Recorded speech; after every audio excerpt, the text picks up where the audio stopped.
Welcome back to Extreme Voltage. My name is Dean Melkonian, and we are discussing team construction for your 2023 Los Angeles Chargers.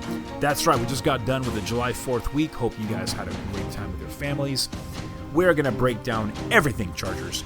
It is a hiatus right now, as you know, in the middle of early part of July, and we're expecting these guys to get back July 27th for kickoff of their training camp.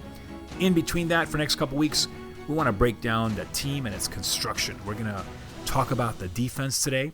We're going to go through all the positions, and we're actually going to grade the defense on each position category.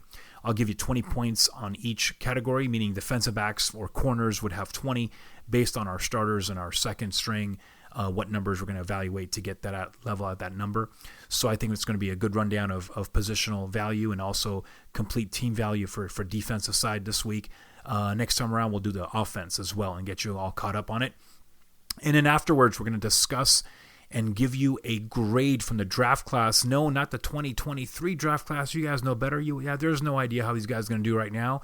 But we're going to break down the 2019 draft class because we've had 4 full years of watching these players, and now we have a legitimate, accurate understanding of what these players did and how they performed, what their value is. We're going to give you that today, and we'll break that one down as well. And let's begin with our team construction defensive side of the ball.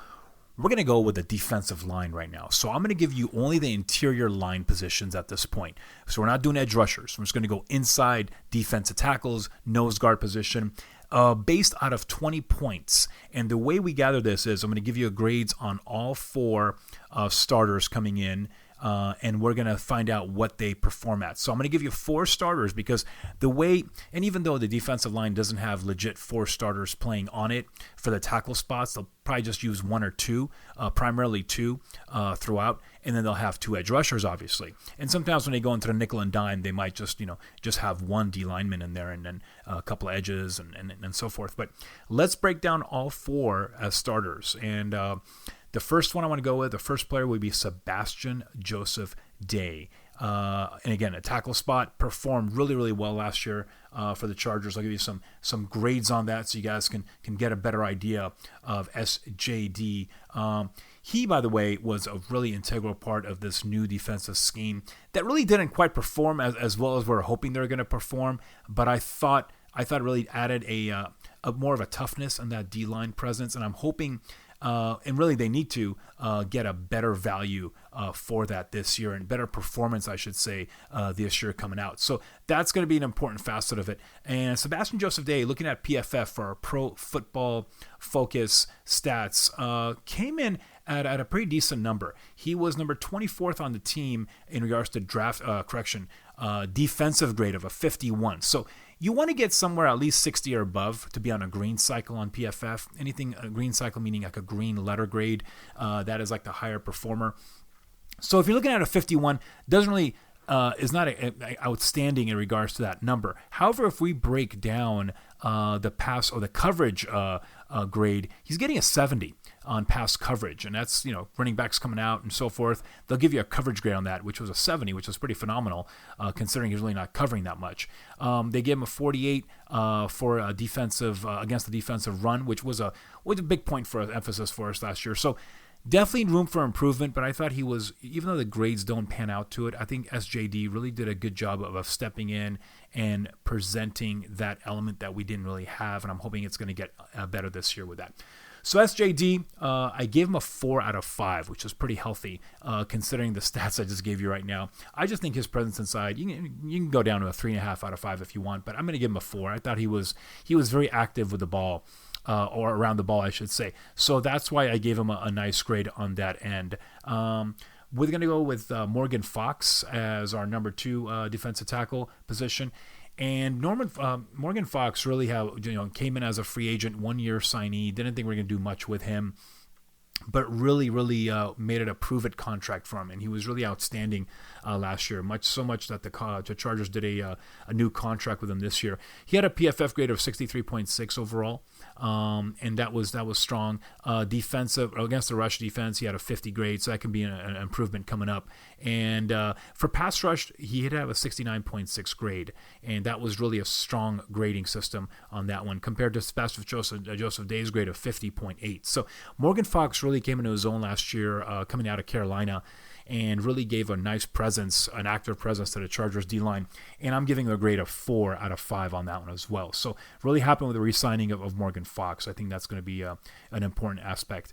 Another signee last year was Austin Johnson, who came in, I believe, from the Steelers. And Austin Johnson's a big boy up front, and they mainly use him as that one gap, zero gap penetrator, right, the run stopper.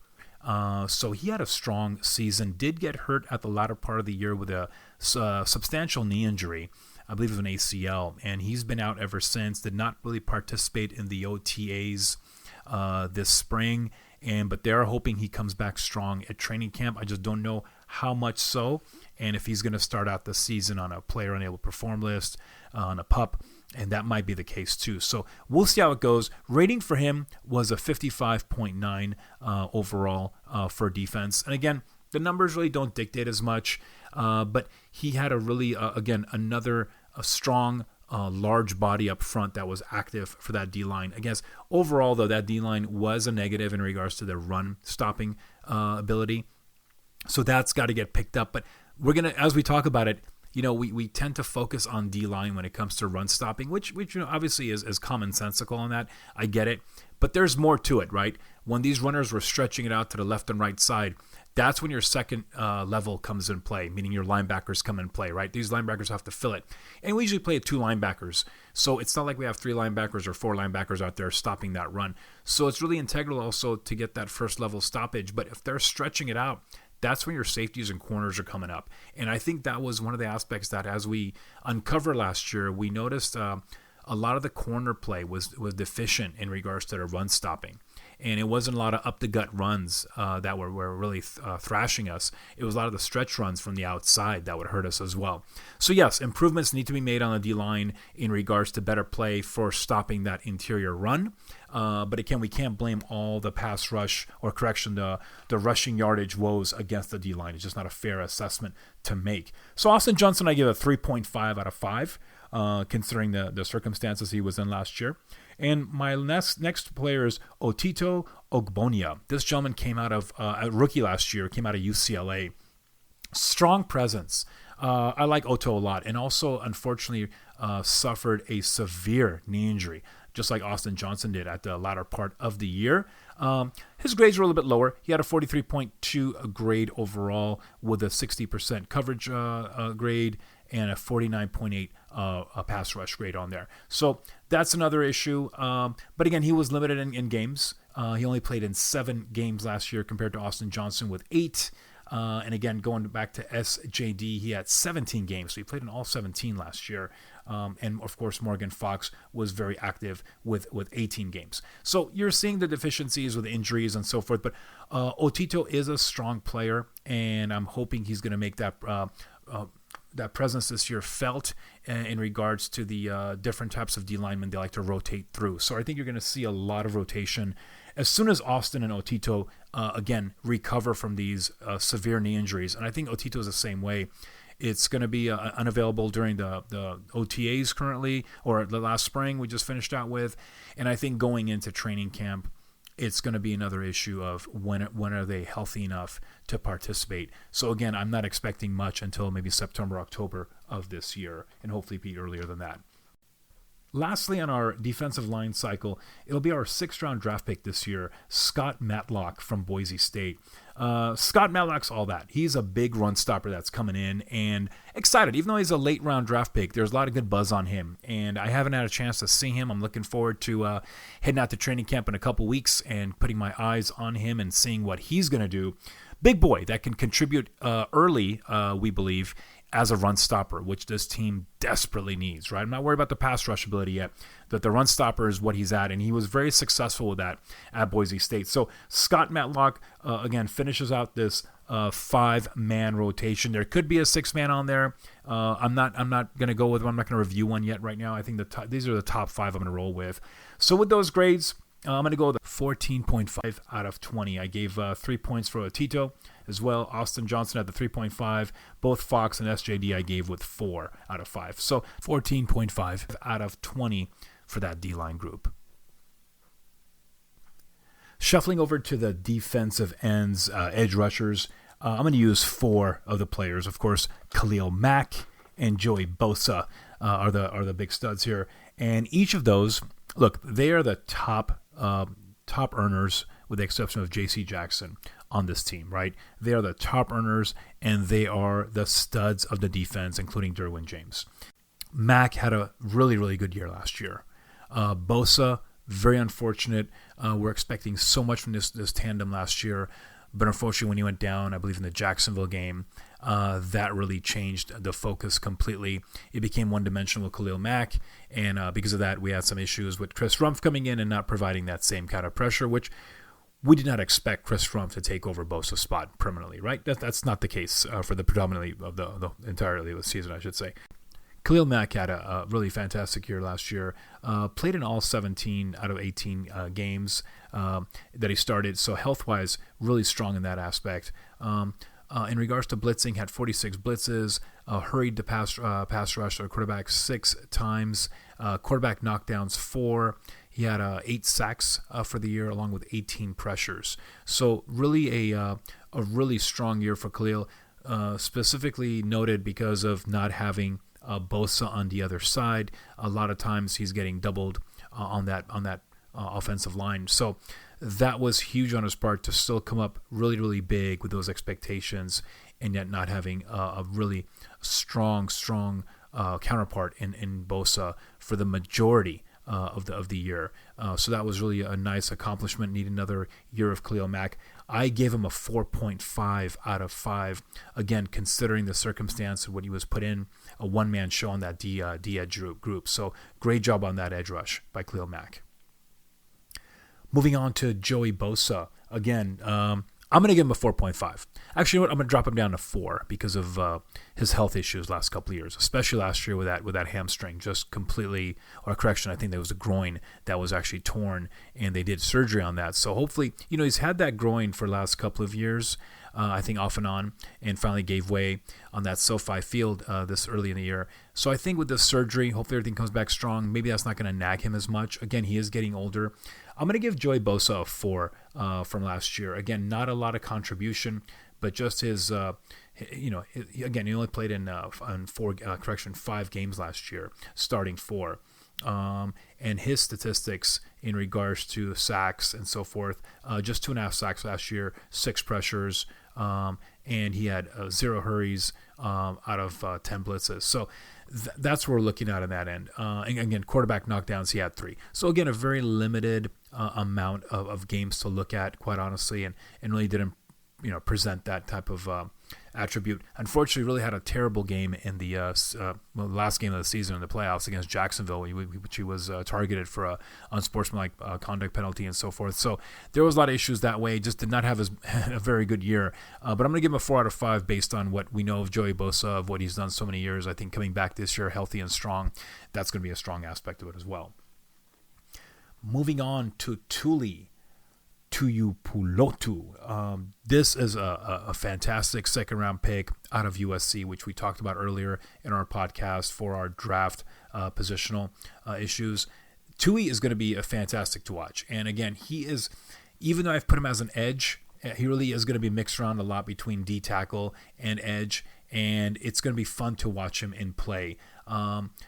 He's going to switch. He's going to go to both sides of the ball. I really think, and the more the scouts talk about this and what we're seeing, again, we didn't see a lot in the OTAs, but I think we're going to see a lot of it as an edge coming in. But I think he's big enough at 6'3", 266 that they can actually squeeze him down low sometimes as well. But I think they'll predominantly use him as an edge, especially relieving both Mack and Bosa. I think that's a fantastic kid coming in, and I'd love to see all 3. I'd love to see Bosa, Mack, and Tui just get in there and just on those pass pass rush downs, especially on third down. Just have those three go in and just rock and roll it, right? And have your linebackers and DBs take care of the rest. I think that'll be a phenomenal way of doing that. So that'll be fun to watch. I want to see how fast Tui gets involved. He had an issue with his contract earlier in the year. Did sign it eventually. Did a little bit of OTAs. But this is another, obviously, a big factor which I want to look at training camp and see how well he's performing, how well he can transition his game. So I gave Bosa a 4. I gave Mac the 4.5. I'm going to give Tui right now a 3.5, even without seeing anything, and it's unfair grade, but I'm just, with the anticipation, the prospect we're looking at, I'm going to give him a 3.5 on this grade cycle. I think he's going to blow it up. Let's just see how fast he can do that. He gets a 3.5. Lastly, Chris Rumph. Chris Rumph, played much better last year what people anticipated, and that was nice to see. Chris Rumph, needed to add weight, which he did in the offseason last year coming in. Decent grades for PFF cycle. Had a 48.5 grading overall on defense. Played in all 15 games out of 18 last year. Did not start any of those. Blitz rate, he had 7 blitzes, 4 hurries on a quarterback, 4 knockdowns on a quarterback, along with 2 sacks. He did have 10 pressures.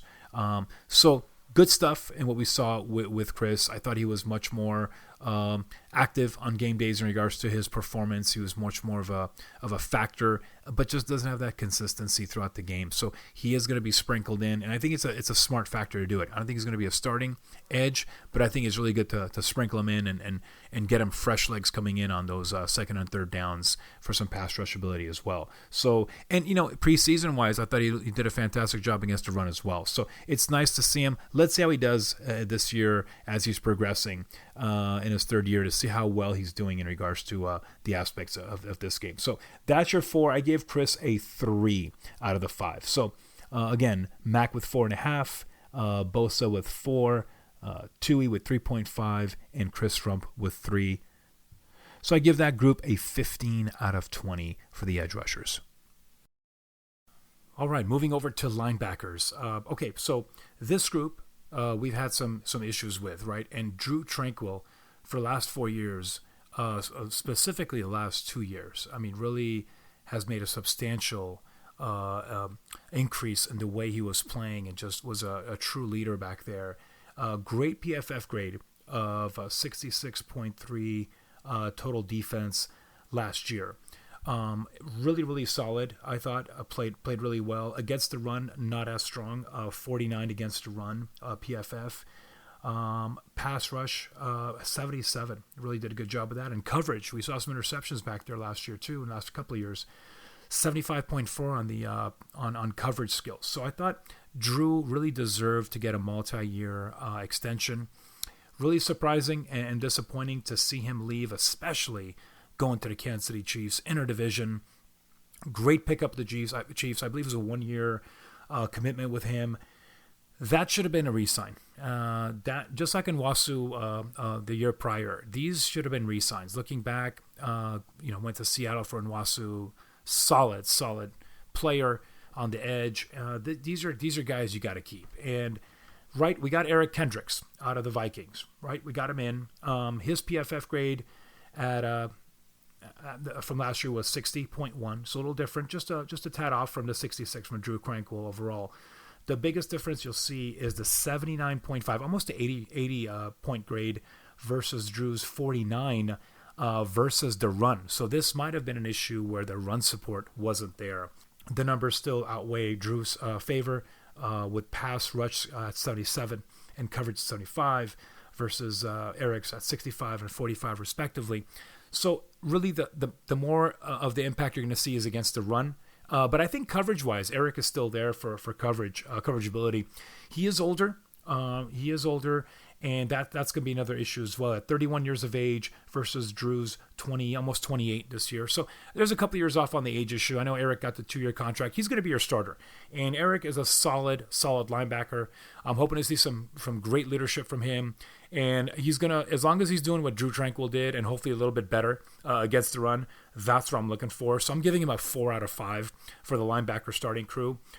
Secondly, I'm going to go with K9, Kenneth Murray. This is a pretty polarizing player, and I don't think as Charger fans we have not seen enough with Kenneth Murray in regards to positive plays to make it worth that first round pick that he was given 4 years ago. So much so that the Chargers administration didn't believe he's worth the 5th-year contract, and he was subsequently not given that. So he's done after this year unless he has such a magnificent year. The Chargers come back and offer him something different. Haven't seen a lot of him positively because he does get burned coverage-wise. I've seen too many plays coverage-wise where he's always a step behind and getting just creamed on these coverage issues.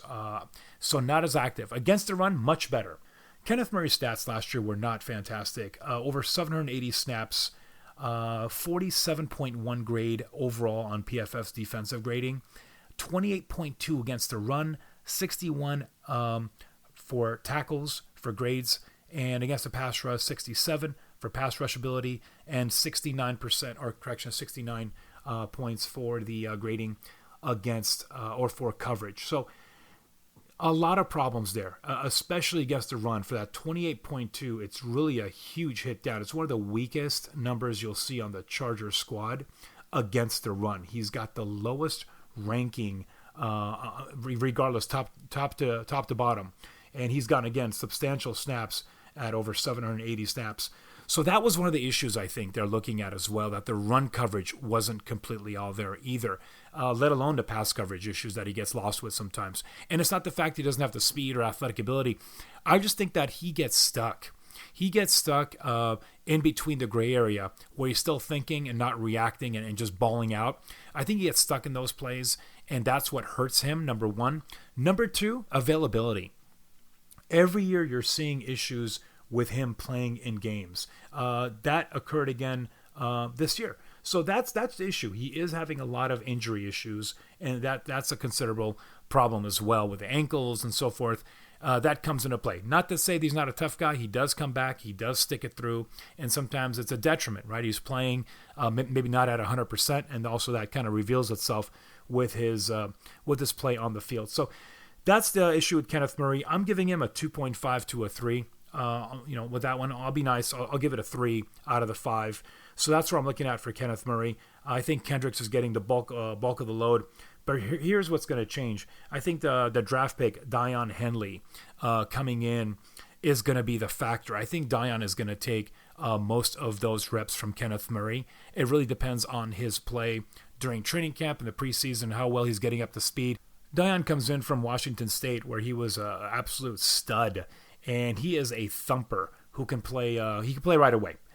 2 positions in the NFL that really can off the bat, your player's in. There's no reason whatsoever not to play him. You got a stud, you put him in right away, and he can fit in day one as a starter. Running back and linebacker. Those 2 spots are really, really read and react spots, especially for linebacker position. Running back, find the hole, pop it, know your pass coverage skills. That's the only thing that really usually gets running backs. But going back to Dion, I think he's had so many years of college with the 6 years he's had it with a stint with 2 schools, and the way he plays. He's a reckless, awesome player. He reminds me a lot of Denzel Perryman in regards to his aggressiveness and his strength, and I think we're going to see that, and that's why I think Dion is going to be our dark horse, who's going to be in there a lot with Kendricks, and I think Murray's going to get shifted to the 3rd role, and I'm hoping for that. I'm hoping Dion gets in and establishes himself, especially the fact that Kenneth looks like he's no longer going to be in the fold next year. Dion, he hasn't played. It's really unfair for me to give him a really high grade, but as a backup, right now, I'm going to give him a 2.5, and we'll see. I think that grade can at least be 1 full point grade higher this year at 3.5, hoping he goes up to a 4, and let's see how it goes from there. So I'm giving him a 2.5 for that one. So far I've got 4 for Kendricks. I've got 3 for Murray. That's 7. Dion Henley with 2.5. That's a 9.5 for my starters. Going to the bench area, Nick Neiman really is a great special teams player. And I think that's going to be his forte. That's what he's doing here, and that's what he'll continue to do. I don't see him on the defensive side as much unless there's going to be injuries, and he'll come in on that side. Same with his partner on the other side with Amen Ogbong Bamiga. Again, exceptional player, And I think we've also seen limited in regards to his defensive play with only 14 snaps last year, but graded super high at 84.8, especially an 80 grade against the run, 79 with pass rush, and 64 with coverage skills. I like Amen a lot, Ogbo. I love it, and I think he's going to be a great player for us. I think great depth player on this linebacking crew. And depth is great. Depth isn't really used just for an injury. You got to understand that. As you're watching, you get the snap counts in the game. I think when you get linebackers, active linebackers like Nick and like Amen, I think you'll see a lot more of them, especially coming in for Kendricks at 31 years of age. It's 18 games plus playoffs, hopefully. You cannot have these guys give out that kind of effort play after play. You're looking at about 60 plus plays on defense. You need to have great depth to make sure that these guys are coming in and providing that 100% effort in that third and fourth quarter. So I like what we have in our depth on that one as well. I'm going to give Amen a 3. I'm going to give Nick Neiman a 2.5, and that's going to be another 5 right there. So in our room, altogether, 4 against for Kendricks, 3 for Murray at 7, 9.5 with Dion Henley, and another 5.5 there. That's going to be a 14.5 out of 20 for that linebacking crew, and it really is a positive. I think they're on the right track. I think next year you'll see a really solid play between Kendricks and Henley, and I think that's going to be your two studs that's manning up the middle. Don't forget that Brandon Staley defense doesn't utilize 3 linebackers. It's usually just 2 linebackers playing the outside spots and controlling that middle, along with 5 DBs, sometimes 6 DBs, and that's why you see Derwin James coming in, playing in that hybrid safety / linebacker role. Substantially, he's a factor at linebacker per se on certain downs, and he's moving back. He's playing safety or corner for you, slot corner at times on the defense. He's such a hybrid player, such a special factor to have on any team. It really provides so much on that defense. I'm hoping with these added players, we're going to see a little more of Derwin's ability and star ability, I should say specifically, and what kind of playmaker he is and what kind of turnovers he can cause, and also the pass rush ability he has as well. That's going to be fantastic to watch. And again, it's all predicated on these linebackers playing their roles and making sure they're coming up for run support and making solid tackles up front, assisting that front 4 to getting these run stops happening. Moving over to the secondary. I'm liking the secondary a lot. It's getting much better. We had some problems last year, as you know. J.C. Jackson, never came on. He had that ankle injury from the beginning of the season. What a huge signing he was, right? And both monetarily and the hype that came with Mr. Interception, right? So Mr. INT came in. I was excited as heck. I thought he was going to be a major player in this whole defense, and unfortunately he was not. Injuries really derailed him early, and I think him getting used to this kind of off-man coverage, I think he's more of a man coverage guy, and playing in a zone coverage I think really hurt him, and that's what the reports were early, why he wasn't really clicking very well in this defense. He needed that transition time, which sometimes we forget, right? We forget we could just plug these guys in and they should move on like normal. There's no beat that we're missing from going from the Patriots defense to the Chargers defense, but there is that transition and lag time for some guys. Some guys, no problem. They'll get right in. Maybe the system works out great for them. Maybe sometimes the system even opens up better for them from some teams to others. With him coming into the Chargers and moving into a different defensive scheme with Staley, it really did hurt him. And maybe the injury hurt him as well. Maybe his timing was off, and that could be a factor. We don't know for sure. But eventually, he had that patellar tendon injury. Terrible injury, I believe, against the Seahawks in the end zone that completely derailed his career. His season last year. Hopefully, it's not a career issue in regards to the injury factor of it. However, he's really been working hard, and I've been seeing a lot of video coming up in regards to how well he's been rehabbing. So I love the fact that he stayed in LA area and really has been working on focusing on getting back on the field. His goal is for training camp to be there and keep working. As you know, in minicamp, he was off to the side, just, kind of relaxing a little bit and just doing work on his own and not really being able to be cleared for team activities, rightfully so. That patellar tendon is a huge injury for that knee. So now let's see how it goes. We got training camp starting next week, and we'll see how it goes in regards to how well he can get into the fold. Look, I'm not worried about rushing him in. I'd rather have him continue rehabbing and getting stronger. We have other guys, but if J.C. Jackson comes back in the fold, he is a legit 5 on this team out of 5. I can't give him that based on what I saw last year prior to his injuries. I'm going to give him a 4 for right now. I really am. I'm going to give him a solid 4. The potential that he has and what he can do, I'm giving him a 4. So he's got that from me. Moving into our other corner, we're going to have Asante Samuel, who I absolutely thought had a magnificent, awesome season last year. And I'm going to give you some information on him. He actually led all defenders with a 72.6 grade in the secondary as a corner. And I thought he did a magnificent job last year. Coverage-wise, 76 grade was given to him coverage-wise. 49 against the run. These are some of the issues we have, though. Asante, great player, but on the outside, when he plays in that outside role, has difficulty and showed it last year with controlling the run, popping it to the outside. A lot of backs had a lot of thriving yardage from us, beating our corners to the outside. And Asante's tackle issues outside the box area becomes a problem and is a point of contention for him. He's got to work on that. He's got to provide a better support against the run. I'm giving Asante a 4 out of 5. Mike Davis.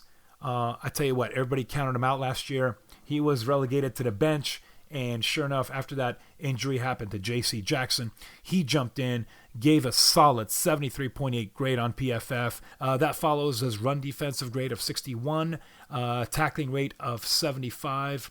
And I love this, coverage ability, 74.7 coverage grade. That was solid. I like Mike Davis a lot. He's coming into his last year of the contract. Look, solid player. Gave him that contract a couple years ago for the 3-year deal. Some guys didn't like it with J.C. Jackson coming in, thinking he was getting overly paid in regards to Mike Davis, and was going to be regulated as a depth piece only showed that he is a starter in the NFL, and I'm hoping he continues that. I love the fact we have Mike Davis and Asante and J.C. Jackson, and that way Asante can move into that slot role taken by Bryce Callahan last year. That would be a great spot for him. Even the fact if Mike comes in for JC or Asante on the outside and having someone else handle that coverage spot, that's fine too. But Jasir Taylor we'll get to in a moment. He's kind of relegated to being our a slot corner. We'll talk about him in a few minutes. But even if you have that, I think Mike Davis is a crucial role in this corner spot, in the outside corner spot. I think he's solid. He's a great veteran. You can see how well he covers, and I'm hoping they renew him again for next couple of years at a minimum, for at least 2 more years. He's got that in him. He's only 28 years old, and he's able to carry that through. So I'm excited about him. I thought he did really well. I'm giving Mike Davis a 4 as well. So I like what I got between my starters here on my outsides. Asante with 4, Mike Davis at 4, Justin Jackson with 4. So full 12 on the outside portion. This brings us to our slot corner. I'm only going to give you one right now, Jasir Taylor. I'm going to give him a 3. And it's been very limited in regards to what I saw last year. But Jasir is a good-looking athlete. He only played in 188 snaps last year. 58.4 grade on PFF with a 61.5 on coverage, 52 against the run. So I'll look at it this way. This is an up-and-coming player. The numbers right there don't indicate that as much, but I thought what I saw live on the field, looks like a really promising player. And he is going to be your starter this year, most probably at the slot corner. Just want to really observe him this year at training camp, which I'll be there next week, hopefully. I'll get a chance to watch him and see what I got going on. But that's the guy penciled in for corner. It's his second year, and I think number 36 will be a strong factor. Young kid coming in, has some good career stats from college, and I think he's going to provide that slot corner ability. Aggressive player, very man-to-man player, very athletic slot corner. That leaves us with a depth piece of Dean Leonard, also one of the draft picks from last year. Jasir Taylor and Dean came in for us, late draft picks, and I thought Dean Leonard had a rough preseason, but still is a solid corner. Had some great special teams ability last year. Also played in a few snaps on defense, and I think he's a really good depth piece to have. And he's one of the young kids that's going to also, I'm looking forward to see what he's going to do as a strong depth piece on this Chargers secondary. Only gave him a 60 PFF grade with only 2 snaps on regular defense. Again, special teams player. I'm excited to see what he's going to do as well. I think he's a very athletic, stronger kid that's going to come in well, and he'll be competing for a nice depth spot on this squad. I'm going to give him a 2.5 right now as a depth piece.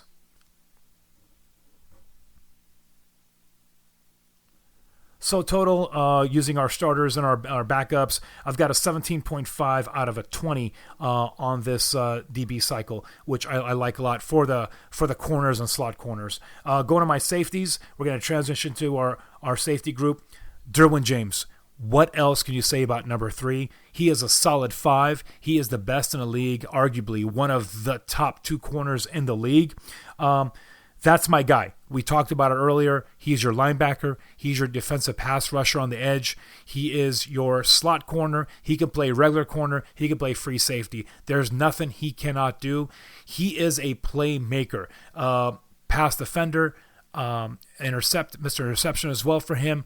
He will body slam Kelsey for you. I mean, he does everything in the world. He had a strong season last season coming in with that brand new contract. Derwin James played over 900 snaps last year, 77.6 grade on PFF, 75 against the run, 72.9 tackle ability, and 90.9 on pass rush. Coverage-wise, he's a 74.5. So I tell you what, man, that's an A+. We can't say as much. He is crucial. He is the piece on this Brandon Staley defense. He is the guy that cannot miss plays. This is the man that makes it all work. So last year was pretty interesting with Nasir Adderley retiring at a young age after only 4 years in the NFL. Nasir had a solid grade of 62.6 on the defensive side. Coverage-wise, 68.2. Nasir was a playmaker coming out of Delaware, and I was hoping he would be a lot more of an impactful player in regards to turnovers. And I was hoping to see a lot more interceptions, and that's what I was used to seeing him in his college highlight. And that didn't really come out, but I thought he was still a solid safety back there. Some stuff he got cut up with and he got burned up with, but it happens on the defensive side. And I was hoping with a little more seasoning, he would just become that additional type of plus player we'd like to see back there. Unfortunately, he retired, and that position opened up for Alohi Gilman, which really came in so strong last year. Alohi's been a draft pick for us here for the last few years, and solid snaps, 548 snaps last year, 58.5 PFF grade, 78.5 tackle ability with a 57.2 in regards to coverage ability. So I thought he did really well on that end of it. Alohi Gilman is a solid player at 44 tackles last year. Again, he's also really strong on the coverage side, and I think he did really well with turnovers as well. I like him. I like Alohi. I think he could definitely man the 2 safety spot, including him and Derwin, because when I say 2 safety spot, it's not literally a free safety or a strong safety. It changes so much between them based on coverage. When Derwin comes up to the box and becomes that linebacker, Alohi is going to be that deep safety personnel. One single high safety is what he's going to be playing back there. So that changes when there's multiple DBs Then he'll take one side of the field, goes into cloud coverage where he's taking a deeper side of the field. But again, run coverage, he's strong. Coverage against the pass, he's strong. I think Alohi is a solid player that knows where the ball is. And, you can have a 4.4 guy up there, a 4.3 speed guy up there. But if you don't know where you're going and your football instincts aren't there, which we call the FBI, if your FBI is not there, then you're not going to make a play for the ball. Alohi has a strong football intelligence. The FBI is there for him. And he is able and is always around the ball. And that causes some great conversions to be stopped on third down. It also causes turnovers, which he's solid in. So I think Alohi, I'm excited to see how he's going to perform. I think he's a solid safety along with Derwin back there. I'm giving him a 4. So right there between the both starting safeties, you got a 9 out of 10. And here's what we're looking at for the depth pieces. This is going to be interesting. I think depth-wise, you're looking at a little bit of a downgrade, and it just depends how fast these kids can pick it up. JT Woods was a third-round pick last year. JT Woods was relegated to a bench piece last year. He was not ready for prime time. You saw it in the preseason. The kid has a lot of speed, but FBI has got to be developed. He's got to transition that to the field. And this is the year to see if year number 2 is going to be the time for him where that light turns green and he's able to read that defense and is able to be in a spot to make tackles against the run and to be there for coverage. And I do worry about his run stop skills. He's a smaller frame guy, so I want to say, and his speed is all there. I'm not worried about speed because he's got a juice of level for it. I mean, this kid's not going to get burned unless he's getting burned by double moves. I mean, no one's going to outrun him on a streak, okay? The guy has speed, but he's got to know how to cover. So JT Woods is going to be a guy I'm looking at. Mark Webb, drafted by us a couple of years ago. Came back as a practice squad member, didn't see the field. A lot of injuries on Mark Webb that really derailed his career for a while. And I thought that really retarded his growth as a safety. But I think now, if he's healthy, he's got a spot to get that. He's more of a strong safety type. He's a big body back there who can really tackle. So I'm interested to see how Mark Webb does. That's another piece of depth that he's going to be fighting for to make this team. And Raheem Lane will be another safety I'm looking at to see how he's going to do. Again, limited play last year on special teams, but solid on special teams. And I want to see how he can transition that to a safety role. So you got a number of young kids that could come in. So here's what I'm doing. I'm going, like I said, I'm going to go 9 for our starters. JT Woods, I'm just going to give him a 2 for right now. Mark Webb, Raheem Lane, I'm only going to give a 1 on that on those combined together. So what we have a 12. We have a 12 out of 20 on this safety group. I just need to see a little better on it to get a better idea of what we're looking at in regards to this. Again, the starters are amazingly strong. It's just the depth pieces that's going to be a little bit less for me. So we'll take a look at that and see how that goes. That's going to wrap up our portion for our defensive grades. And again, looking into training camp next week when we start that up, we're going to get a better idea how these defenders, how the new kids coming in, how the veterans, what it's all coming around, and how this defense is getting together and trying to be a stronger piece than last year. We're going to move on to our 2019 NFL draft grade. As you all know, we need 4 years to come up with a nice grade for our draft. I got it for you guys, and here's how I'm going to wrap it up. First round pick, Jerry Tillery, was a disappointment. Straight out. When you get released in your 4th year, you know something's amiss. And that happened last year. Halfway through the season, Jerry Tillery just got released, and that there was something to that. There's got to be some kind of personal issue, coaching issue that he had a problem with. He was playing poorly at the time, but not enough where you're going to miss a big piece of your player like that, especially the fact that they were having defensive line injuries. So that was a big hit. Tillery went on to be claimed by the Raiders, and he signed a 2-year, $6.8 million contract. Let's go back, though. The first 3.5 years with the Chargers, Jerry just would give him a grade of a C, if not a C minus. Really poor against the run. Really flourished better as a 3 technique against the pass rush. Much better on that side of it, but just not a good run stopper. So he was very inconsistent, and it did hurt the defense for it. And that's why I'm going to give him a best grade of a C on that for the Chargers. Again, we got to look at what he was. he was signed for. Again, 2 years, $6.8 million, which is a good contract to get with the Raiders. Round 2 in 2019, the Chargers selected Nasir Adderley, number 60 overall, cornerback who played safety out of Delaware. Like Nasir Adderley, we just talked about him earlier. Again, 4 years in, last 2 years starting out, could have been better. I thought it was up and down for him. I thought he was getting better. We were hoping to see much more of a playmaker ability, a lot more turnovers that weren't there. He was getting beat in some plays as well, yet he was serviceable. And I give him a C+. Unfortunately, he did retire early after 4 years, did not want to pursue football anymore. So he has moved on from there as a second-round pick, surprisingly. In the third round, Trey Pipkins, offensive tackle from Sioux Falls. He was taken as a project player, pumped up early, a lot of injuries on that O-line. Unfortunately, I had to get him in as a rookie to put him in play as a second year as well. A lot of inconsistencies, a lot of difficulties. Was not looking good at all. But again, we talked about on this podcast, we can't, looking at a third-round pick, even though he was a highly drafted pick in the third round, it's a pretty good pick to be. You should have a player getting in and playing right pretty much by the second year. But Trey was more of a developmental player based on where he played at Sioux Falls. He just fit the size, and at 6'6", 309, he fit the size and mold of a nice left tackle or right tackle. But he just had to really get trained up and really learn the speed of the NFL game, which I think the Chargers did a disservice of playing him right away based on need and necessity. And unfortunately, that might have hurt his growth. But you saw what he did in his fourth year, and he came up strong. And it was looking like that in his third year as well, where he played some downs, both as a left tackle and right tackle, especially that Kansas City game and Denver Bronco game. I thought he played really well, and I think that really proved his way to his fourth year, solidifying that right tackle spot. And if you remember last year, he had so many injuries with that knee. He kept going out of a game, and you thought that was it for him for the year.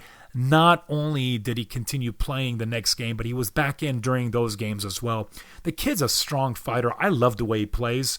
He's improved so much, and the Chargers saw it as well, giving him a 3-year, $21.75 million contract, a little over $7 million a year. That's a solid contract, and he is a solid starter on that much improved offensive line for the Chargers. Round 4, number 130 overall, was Drew Tranquill, which we talked about earlier, from Notre Dame. I thought Drew was magnificent, and he really deserved a contract. I thought he was a B+ player, if not to an A-. And unfortunately, the Chargers didn't think of that, did not want to re-sign him. So he goes to our dreaded Kansas City Chiefs for 1 year at $2.45. I thought he deserves a 2 to 3 year contract at 3.5 each year. Would have been nice to see as well, and I think he's going to get that after this year. So Drew Tranquill, I give him a solid B+ grade on that. Round 5 is Easton Stick. Guess what, folks? Still here. Signed a new contract. He is your second string quarterback on this team. Had a very good career at North Dakota State. FCS titles he claimed twice in his seasons out of 3. 6'1", 225. Again, the kid just signed a new contract this year with the Chargers for 1 year. I'm going to give that a B+ grade as well. Round 6 and 7, these kids did not pan out. Amiki Egbule actually came in and out of our practice squad, even played last year again based on our lack of depth on the edge. He came and played. He's just a guy, and he tried, and I thought he was, he flashed as a player here and there, but definitely not an NFL starter. Cortez Broughton, round 7, out of the defensive tackle out of Cincinnati, just played a couple of years in the NFL and no longer is in play. So those two are pretty much not a factor. But again, I thought this draft, unfortunately, Jerry Tillery was a bust for the Chargers. Did not pan out to be who he was as a D tackle, which we desperately needed. However, with the additions of Nasir, who played for 4 years, 2 of which starting, I thought was a benefit. I thought Trey Pipkins becoming the player he is now is a huge benefit. I give that an A now based on what he's become. Drew Tranquill is pretty much a B+ to an A- player. I'll move up to an A- on that. I thought he's solid. Easton Stick is a great second string quarterback. We haven't seen much of him, and that's great. Let's not do that. We have Justin Herbert. We don't want to see Easton, but if there's a game or two we got to have him in there, I think he'd do a solid job. So I think this grade, the draft grade, is going to be a B+. I think with the contracts that you saw with Drew Tranquill, Jerry Tillery, and Pipkins, along with Easton Stick, I think that shows it was a solid grade. You can't control somebody retiring after 4 years. So that second round pick with Nasir was surprising. So I think top to bottom, 1 through 5, I thought all starters or reserves, solid. And quite honestly, you actually have a number of starters. You have Jerry Tillery as a starter of the Raiders. You have Drew Tranquill starting with Kansas City. You have Trey Pipkins starting here with us. And, of course, you have Steve Easton as our second string. So B+ grade for 2019. Great job with that. Hey, we're going to be coming up on our training camp tour pretty soon with the Chargers starting next week. We'll get you another breakdown of what it looks like. Great job this time around, guys. I appreciate you sticking with us and supporting us. Want to give some acknowledgments for our great staff here. Want to acknowledge Tyrell, Mad Dog, Wiggins right across the glass from me. Appreciate your effort. Want to acknowledge Kevin McLeod for his Strength of the Titans and his Ice Giants. You can catch Kevin at filmmusic.io. As always, Extreme Voltage Podcast on Instagram. Follow us there. Catch you on the next one. My name is D. Melkonian. Bolt up.